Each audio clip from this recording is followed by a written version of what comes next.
আসসালামু আলাইকুম। বাংলাদেশের ভবিষ্যৎ বা আরও স্পষ্ট করে বলতে গেলে বাংলাদেশের আগামী নির্বাচন কাদের হাতে সে বিষয়ে মন্তব্য করেছেন বিএনপি মহাসচিব মির্জা ফখরুল ইসলাম আলমগীর। বেশ ভালো কথা বলেছেন, তবে তিনি যা বলেছেন সেটিকে তিনি নিজেও বিশ্বাস করেন? কায়ো মনোবাক্যে তার দল বিশ্বাস করে? শনিবার রাজধানীতে একটি অনুষ্ঠানে তিনি যে কথা বলেছেন তা হচ্ছে এরকম: বাংলাদেশটা আমাদের, এর ভবিষ্যৎও আমাদের নির্মাণ করতে হবে। আমেরিকা থেকে ট্রাম্প এসে ঠিক করে দেবেন না, বা চীন থেকে শি জিনপিং এসেও এটা করে দেবেন না, কিংবা ভারত থেকে মোদিও আমাদের ধাক্কা দিয়ে কিছু করতে পারবেন না। এ বিষয়ে আমাদের অন্তরে গেঁথে দিতে হবে।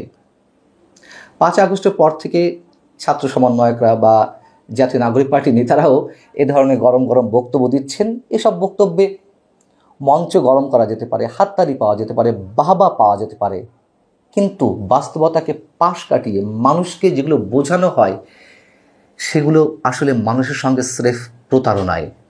বাস্তবতা কি? আমরা কি কেউ, বাংলাদেশের কোনো দল চীন, যুক্তরাষ্ট্র বা ভারতের বাইরে যেতে পারছে?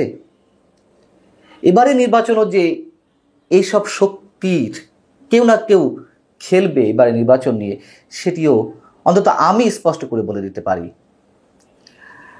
যে অভ্যুত্থান ঘটল তাতে কি বিদেশি শক্তির হাত ছিল না? ডিপ স্টেটের খেলা ছিল না?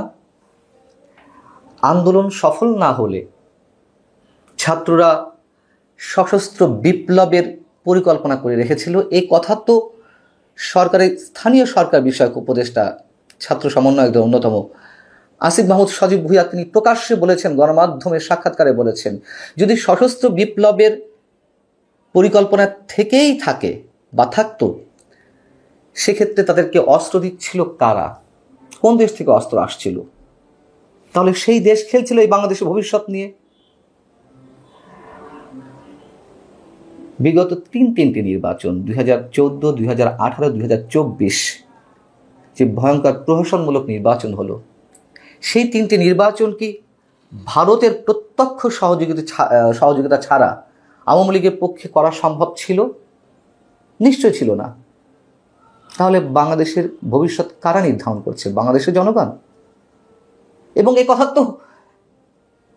কথা তো মির্জা ফখরুল ইসলাম আলমগীর সাহেবরাই বলে আসছেন।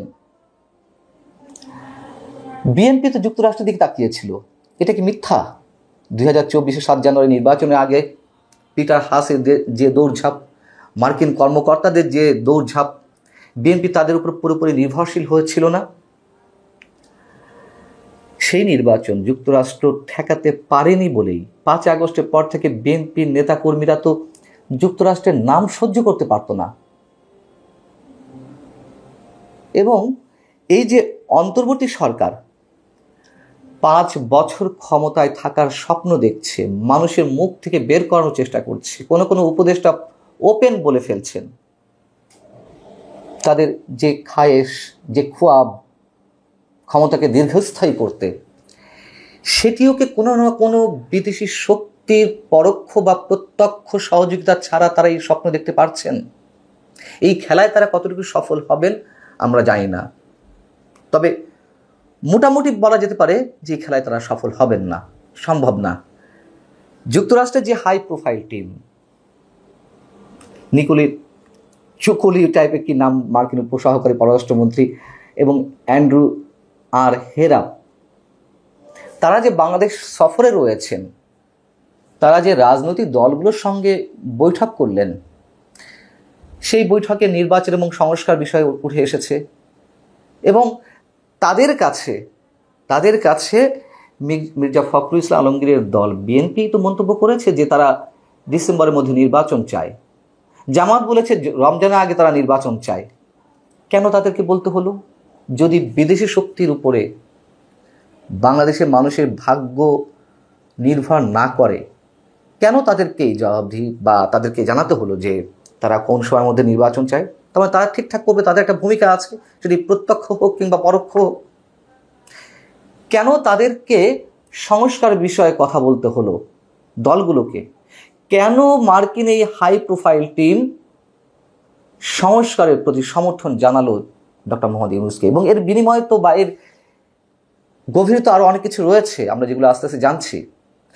কেন মির্জা ফখরুল ইসলাম আলমগীর সাহেবরা অথবা অন্য কোনো দল স্পষ্ট ভাষায় বা যেই ছাত্র সমন্বয়করা স্পষ্ট ভাষায় বলে, বুক ফুলিয়ে বলেন যে বাংলাদেশ আর কারো পক্ষ হয়ে খেলবে না, বাংলাদেশের মানুষ বাংলাদেশের ভাগ্য নির্ধারণ করবে, সেই ছাত্ররা কেন নির্বাচন বিষয়ে সমস্যার বিষয়ে তাদের কাছে কথা বলতে বাধ্য হলেন এবং কেন বলতে পারলেন না এটি আমাদের বিষয়, তোমাদের বিষয় না, তোমাদের মাথা ঘামানোর দরকার নেই?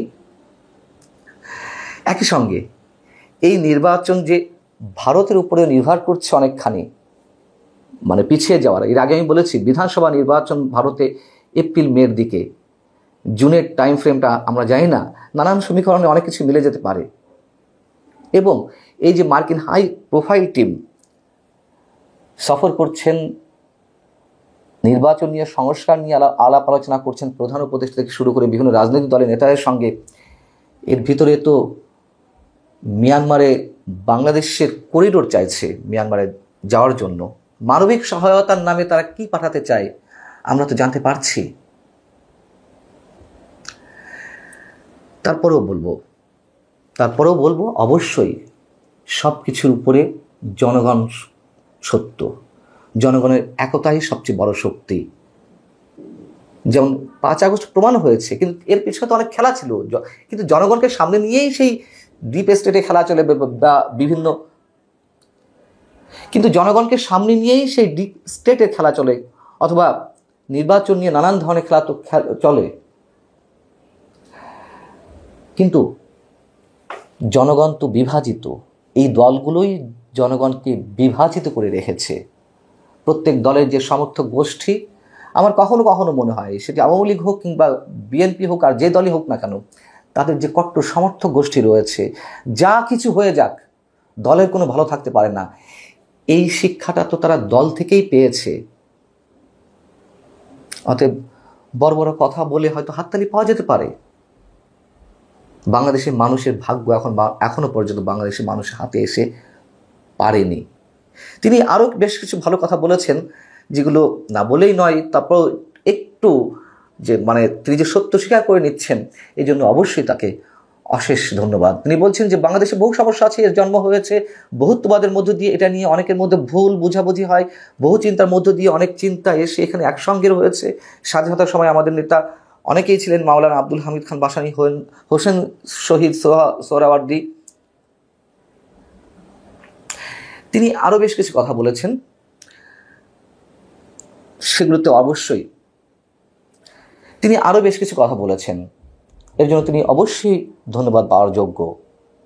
তিনি স্বাধীনতা যুদ্ধ প্রসঙ্গে বলেছেন যে বাংলাদেশে বহু সমস্যা আছে, এর জন্মই হয়েছে বহুত্ববাদের মধ্য দিয়ে, এটা নিয়ে অনেকের মধ্যে ভুল বুঝাবুঝি হয়, বহু চিন্তার মধ্য দিয়ে অনেক চিন্তা এসে এখানে একসঙ্গে হয়েছে। স্বাধীনতার সময় আমাদের নেতা অনেকেই ছিলেন, মাওলানা আব্দুল হামিদ খান ভাসানী, হোসেন শহীদ সোহরাওয়ার্দী, শেখ মুজিবুর রহমান, তখন অনেক বড় নেতা ছিলেন।